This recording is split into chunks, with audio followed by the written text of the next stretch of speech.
Hi, hello friends, welcome back to our channel, Joyful Homemaking channel. என்ன பார்க்க போகிறோம் அப்படின்னு தானே பார்க்குறீங்க. டிப்ஸ் வகைகள் தாங்க பார்க்க போகிறோம். அது மட்டும் இல்லைங்க, வேஸ்ட்டை வச்சு எப்படி ரீயூஸ் பண்ணலாம் அப்படின்ற டிப்ஸும் இருக்குது. முக்கியமாக வேலைக்கு போகிறீங்களா, உங்களுக்கு உண்டான டிப்ஸ் தாங்க அதிகமாக இருக்குது. வேலைக்கு போகும் பெண்களுக்கு உண்டான அதிகமான டிப்ஸ் வகைகள் இருக்குது. இந்த மாதிரியெல்லாம் செஞ்சு வச்சிடலாமா அப்படின்னு நினைப்பீங்க. தோசை மாவு இல்லையா, சட்டுன்னு எப்படி தோசை செய்யலான்ற டிப்ஸும் இருக்குங்க. ஸோ வீடியோவை ஸ்கிப் பண்ணாத கடைசி வரைக்கும் பாருங்கள், உங்களுக்கு கண்டிப்பாக யூஸ்ஃபுல்லாக இருக்கும். பிடிச்சிருந்தா ஒரு லைக். இந்த மாதிரி சர்ஃப் எக்ஸல் கவரை வச்சு கூட நம்ம என்ன பண்ணலாம் அப்படின்ற டிப்ஸையும் நான் சொல்கிறேங்க. இந்த கவரை வச்சு நிறைய செய்யலாம், ஆனால் இன்றைக்கி நான் ஒரே ஒரு டிப்ஸ் தான் சொல்லியிருக்கேன். வீடியோவை பார்த்துட்டு எப்படி இருக்குன்னு சொல்லுங்கள். குறிப்புகள் 1000 அதில் சில உங்களுடன். இன்றைக்கி பார்க்க போகிற இந்த குறிப்புகளை பற்றி பார்த்துட்டு கமெண்ட் செக்ஷனில் கமெண்ட் பண்ணுங்கள். இது என்னன்னு பார்த்தீங்கன்னா, தோசை தாங்க. தோசை மாவு தீந்துடுச்சு, அதனால் தக்காளி தோசை செய்யலான்னு எடுத்திருக்கேன். தக்காளி தோசைக்கு தேவையான பொருட்கள் காமிச்சிட்டேன். இப்போ பார்த்தீங்கன்னா பெரிய வெங்காயம் 1, இஞ்சி, அப்புறம் வரமிளகா ஆட் பண்ணியிருக்கேன். தக்காளி ஒரு 4 தக்காளி அளவுக்கு ஆட் பண்ணிக்கிறேன். இது கூட ரவை 1 கப் அளவுக்கு ஆட் பண்ணிக்கிறேங்க. இப்போ நாங்கள் ஒரு 3 பேர் அளவுக்கு தான் இதை செய்கிறேன். உங்களுக்கு தக்காளி அதிகமாக இருக்குது அப்படின்னா, இந்த நாட்டு தக்காளி இல்லாத ஃபாரமாக இருக்குன்னா இன்னும் 2 புளிப்புக்காக ஆட் பண்ணிக்கோங்க. தேவையான அளவு சால்ட் ஆட் பண்ணிவிட்டு கொஞ்சமாக கர்ட் ஆட் பண்ணணும். எனக்கு கர்ட் ஆட் பண்ணும்போது தாங்க நல்லா தோசை வந்தது. கர்ட் இல்லாத நீங்கள் ட்ரை பண்ணி வேணால் பாருங்கள். பட் கர்ட் ஆட் பண்ணும்போது டேஸ்ட்டும் சரி, தோசையும் சூப்பராக வந்தது. பாருங்கள், தோசை மாவு தயாராகியாச்சு. தோசை மாவு உங்கள் வீட்டில் இல்லைன்னு கவலைப்படாதீங்க. இல்லாதப்போ கண்டிப்பாக இந்த தக்காளி தோசையை ட்ரை பண்ணி பாருங்கள். சூப்பராக இருந்ததுங்க. இதுக்கு நீங்கள் தொட்டுக்க தேங்காய் சட்னியை கூட வச்சு சாப்பிட்டுடலாம். காலையில் ஈஸியாக முடிக்கணும் வேலையை அப்படின்னு நினச்சிங்கனாலும் இப்படி செய்யுங்க. அப்படி இல்லைனாலும் எங்கேயாவது வெளியே போயிட்டு வருவோம் இல்லைங்களா, ஊர்லேருந்து வருவோம், அப்போ மாவு இருக்காது, டக்குன்னு செய்யணுன்னா இந்த தக்காளி தோசையை ட்ரை பண்ணி பாருங்கள். எவ்வளோ சூப்பராக வருது பாருங்கள். நீங்கள் செய்யும் போது ஒரு ஸ்பூன் அளவுக்கு ரவை ஊற்றி செய்யும் போது இன்னும் முறுவலாக வரும். முறுவலாக வேணும்னு நினைக்கிறவங்க அந்த மாதிரி கூட செய்யுங்க. செம்மையாக இருந்ததுங்க டேஸ்ட்டு. நானும் இதுதான் ஒரு செகண்ட் டைம் போட்டேன். ஆனால் எங்கள் வீட்டில் எல்லாருக்குமே ரொம்ப பிடிச்சிருந்தது. என் பசங்களுக்கும் ரொம்ப பிடிச்சிருந்தது. தேவைப்பட்டால் நம்ம தாளிக்க வேண்டிய அவசியம் கூட இல்லைங்க. இதிலே பார்த்தீங்கன்னா வெங்காயம் எல்லாமே போட்டு தான் அரைக்கிறோம். தேவைப்பட்டால் நீங்கள் சோம்பையும் 2 பல்லு பூண்டையும் ஆட் பண்ணிக்கலாம். கொஞ்சம் மசாலா ஃப்ளேவருக்கு வேணும் அப்படின்னீங்கன்னா. தோசை பாருங்கள், ஒட்டாது, அவ்வளோ அருமையாக வந்தது. அவ்வளோதாங்க. ஸோ இதுக்கு நான் தேங்காய் கொத்தமல்லி சட்னி தான் அரைச்சிருந்தேன். செமையாக இருந்தது, ஃபில்லிங்காகவும் இருந்தது. கண்டிப்பாக இந்த டிப்ஸை நீங்கள் ட்ரை பண்ணி பாருங்கள். தோசை மாவு இல்லை அப்படின்னு நினைக்கும் போது இது உங்களுக்கு கண்டிப்பாக யூஸ்ஃபுல்லாக இருக்கும். எவ்வளோ சாஃப்டாகவும் இருக்குது பாருங்களேன். ஸோ ட்ரை பண்ணி பார்த்துட்டு எப்படி இருந்ததுன்னு எனக்கு சொல்லுங்கள். வாங்க அடுத்த குறிப்புக்கு போயிடலாம். இது என்ன கவரை வச்சுட்டு காமிச்சிட்ருக்கேன், உருட்டிகிட்டு இருக்கேன்னு பார்க்குறீங்களா?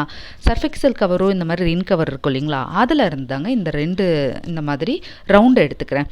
மேலே அந்த கவருக்கு மேலே இருக்கும் இல்லைங்களா, அதை எடுத்துக்கலாம். ஸோ இதை எடுத்துகிட்டு உள்ளனில் தான் நான் பண்ணுறேன். உங்கள்கிட்ட உள்ளன் இல்லை அப்படின்னா கூட த்ரெட்டில் கூட பண்ணிக்கிங்க. சில்க் த்ரெட் இருக்கும் இல்லைங்களா, அதில் பண்ணலாம். இல்லைன்னா நார்மலான த்ரெட்டில் கூட நீங்கள் பண்ணி பாருங்கள். இதை ஃபுல்லாக உங்களுக்கு டபுள் கலர் வேணும்னாலும் டபுள் கலரில் பாதி பாதியாக ரோல் பண்ணிக்கலாம். ஸோ நான் இந்த மாதிரி சுற்றிட்டு எடுத்துட்டேன். இதை நீங்கள் கைக்கு ஏதாவது மோதிரமாக கூட யூஸ் பண்ணிக்கலாங்க. மேலே ஸ்டோன் போட்டு ஒட்டிட்டு பசங்களுக்கு ரிங்காக கூட யூஸ் பண்ணிக்கலாம்.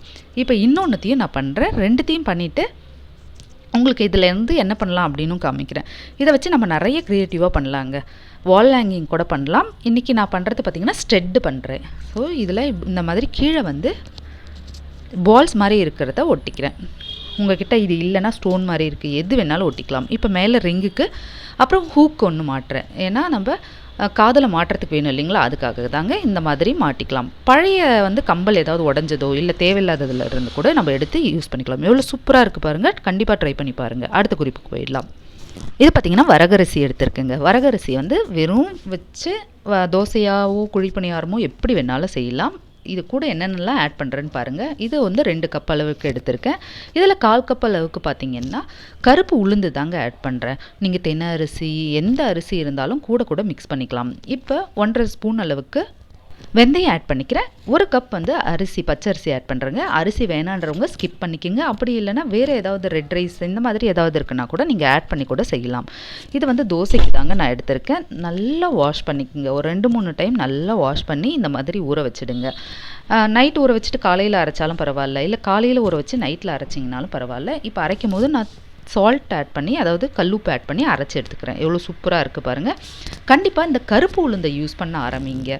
இந்த மாதிரி நம்ம மில்லட்ஸை வச்சு செய்கிறதுலையாவது இந்த கருப்பு உளுந்தை ஆட் பண்ணும்போது நம்மளுக்கு உடம்புக்கு ரொம்பவே நல்லது. கருப்பு உளுந்து பெண்களுக்கு குறிப்பாக ரொம்ப நல்லது, பேக் போனுக்கெல்லாம் நல்லதுன்ட்டு நான் அம்மாலாம் சொல்லி கேள்விப்பட்டிருக்கேன். கண்டிப்பாக இதை ட்ரை பண்ணுங்கள். அப்புறம் பார்த்திங்கன்னா எண்ணெய் போட்டு இந்த மாதிரி நம்ம தோசை ஊற்றினா எவ்வளோ சூப்பராக வருது பாருங்களேன். செம்மையாக இருக்குங்க. குயிக்காக செஞ்சிடலாம். நீங்கள் நைட்டு ஊற வச்சு மிக்சியில் போட்டிங்கன்னா கடன் வேலையாயிடும். இது நேற்று சப்பாத்தி போட்டதுனால அந்த மாதிரி இருக்குது. அப்பயும் பாருங்கள் எவ்வளோ சூப்பராக வருது. ஹெல்த்தியான ரெசிபி. இந்த மாதிரி மில்லட்ஸில் வச்சு கண்டிப்பாக ட்ரை பண்ணி பாருங்கள். எப்பயுமே வெள்ளை ரைஸே வச்சு செய்கிறோம் இல்லைங்களா? ட்ரை பண்ணி பார்த்துட்டு இதுவும் எப்படி இருந்ததுன்னு சொல்லுங்கள். வெயிட் லாஸ் பண்ணணுன்னு நினைக்கிறவங்க கண்டிப்பாக இந்த மாதிரிலாம் ட்ரை பண்ணலாம். மில்லட் குழந்தைங்களுக்கு எப்போ பார் வெறும் உப்புமா இந்த மாதிரியே செய்கிறத விட, அது மட்டும் இல்லாத இட்லி தோசை நார்மலான இருக்கிறத விட இந்த மாதிரி ட்ரை பண்ணி பாருங்கள். நம்ம மில்லட்ஸை வச்சு ரைஸோ எதுவுமே அதிகமாக பண்ணுறதில்ல. ஸோ இந்த மாதிரி தோசைன்னா கண்டிப்பாக குழந்தைங்கள்லாம் விரும்பி சாப்பிடுவாங்க. அதுவும் கருப்பு உளுந்துலாம் நம்ம யூஸ் பண்ணுறதில்ல. கருப்பு உளுந்து சட்னி இந்த மாதிரி கூட யூஸ் பண்ணலாங்க. தோசையை ட்ரை பண்ணி பார்த்துட்டு எப்படி இருந்ததுன்னு கமெண்ட் செக்ஷனில் கமெண்ட் பண்ணுங்கள். ஒரு கடாயில் 2 ஸ்பூன் அளவுக்கு எண்ணெய் எடுத்துக்கலாங்க. எண்ணெய் காஞ்சதும் கடுகு ஜீரகம்லாம் ஆட் பண்ணலாம். வேலைக்கு போகிறவங்க பெண்களுக்கு கண்டிப்பாக இந்த டிப்ஸ் யூஸ்ஃபுல்லாக இருக்கும். அது மட்டும் இல்லைங்க, பேச்சுலர்ஸாக இருக்கிறீங்க அப்படின்னா அவங்களுக்கும் இந்த டிப்ஸ் எல்லாம் யூஸ் ஆகுங்க. குயிக்காக இதை செஞ்சிடலாம். இப்போ இதில் வரமிளகா 2 கருவேப்பிலையும் ஆட் பண்ணிக்கிறேன். கடலப்பருப்பு 1 ஸ்பூன், அப்புறம் உளுந்து 1 ஸ்பூன் ஆட் பண்ணிக்கலாம். அப்புறம் பைத்தம்பருப்பு 2 ஸ்பூன் அளவுக்கு ஆட் பண்ணிக்கிறேன். இது எல்லாமே இந்த ஆயிலில் நல்லா ஃப்ரை ஆகட்டும். அப்புறம் வேர்க்கடலை இருக்குது இல்லைங்களா, அதையும் 1 ஸ்பூன் ஆட் பண்ணிக்கிறேன். நீங்கள் வேணும்னா மிளகையும் ஆட் பண்ணிக்கோங்க, சும்மா கொஞ்சமாக டேஸ்ட்டுக்கு. இப்போ ஜீரகம் 1 ஸ்பூன் அளவுக்கு ஆட் பண்ணிக்கிறேன். இந்த மாதிரி நீங்கள் செஞ்சு வைக்கும்போது உங்களுக்கு வேலை சுலபமாக இருக்கும். இப்போ ஆனியன் ஆட் பண்ணிக்கிறேன். பெரிய ஆனியன் தான், உப்புமா கறிவும் இல்லைங்களா அந்த மாதிரி தான் அரிஞ்சு இதில் ஆட் பண்ணிக்கலாம். நல்லா மெலிசாக அரிஞ்சு ஆட் பண்ணிக்கோங்க. ஆயிலில் நல்லா ஃப்ரை ஆகணும். இது என்னன்னு பார்த்தீங்கன்னா ரவை தாங்க. நார்மல் ரவை இல்லை, இந்த கோதுமை ரவை, சம்பா ரவைன்ட்டு இருக்கும் இல்லைங்களா, கோதுமை ரவை. இதை போட்டு தான் இந்த எண்ணெயில் நல்லா ஃப்ரை பண்ணிக்கணுங்க. இது எல்லாமே நல்லா ஃப்ரை ஆகிடும். இந்த மாதிரி ஃப்ரை பண்ணி நீங்கள் ஸ்டோர் பண்ணி வச்சுக்கிட்டிங்கன்னா இட்லியாக இருக்கட்டும், தோசையாக இருக்கட்டும், எல்லாமே சூப்பராக வரும். பொங்கல் மாதிரியும் வரும். கிச்சடி மாதிரி பண்ணலாம். கிச்சடிக்கு நீங்கள் காயெல்லாம் கட் பண்ணி வேக வச்சு இதனோட ஆட் பண்ணி குக்கரில் போட்டு விசில் விட்டு கூட இறக்கலாம். இப்போ இந்த மாதிரி பாக்ஸில் ஸ்டோர் பண்ணி வச்சுக்கிட்டிங்கன்னா காலையில் தண்ணி கொதிக்க வச்சு இதை போட்டு கலரினிங்கனாலே முடிஞ்சிடுங்க. நீங்கள் தண்ணி கொதிச்சு உங்களுக்கு காய வச்சு கலர கஷ்டமாக இருக்குது அப்படின்னீங்கன்னா குக்கரில் கூட 2 கிளாஸ் தண்ணி ஊற்றி இதை போட்டு நீங்கள் விசில் விட்டு இறக்குனீங்கன்னா முடிஞ்சிடு வேலை. ட்ரை பண்ணி பார்த்துட்டு எப்படி இருந்ததுன்னு கமெண்ட் செக்ஷனில் கமெண்ட் பண்ணுங்கள். பிடிச்சிருந்தா ஒரு லைக் பண்ணுங்கள். நம்மளோட சேனலை மறக்காமல் சப்ஸ்கிரைப் பண்ணுங்கள். அது மட்டும் இல்லாத நம்மளோட சேனலில் already kitchen tips, cleaning tips, best out of waste, craft அப்படின்ட்டு நிறைய வகையான குறிப்பு வகைகளும் போட்டிருக்கேங்க. அதை ஒரு பிளேலிஸ்ட்டாகவும் தரேன். உங்களுக்கு டைம் இருக்கும் போது போய் விசிட் பண்ணுங்கள். அது மட்டும் இல்லை, உங்களுக்கு தெரிஞ்ச சில டிப்ஸ் வகைகளும் எங்கள் கூட ஷேர் பண்ணிங்கன்னா அதுவும் எங்களுக்கு ரொம்பவே யூஸ்ஃபுல்லாக இருக்கும். அதையும் நம்மளோட சேனலில் போஸ்ட் பண்ணுறேன். என்னடா இது எப்பயுமே இதே சொல்கிறேன்னு நினைக்காதீங்க. நீங்கள் போடுற அந்த ஒரு லைக்கும் சப்ஸ்கிரைபும் தாங்க எங்களை மோட்டிவேட் பண்ணுது. கண்டிப்பாக ஒரு லைக்காவது பண்ணுங்கள். தேங்க்யூ ஃபார் வாட்சிங். நெக்ஸ்ட் வீடியோவில் பார்க்கலாம்.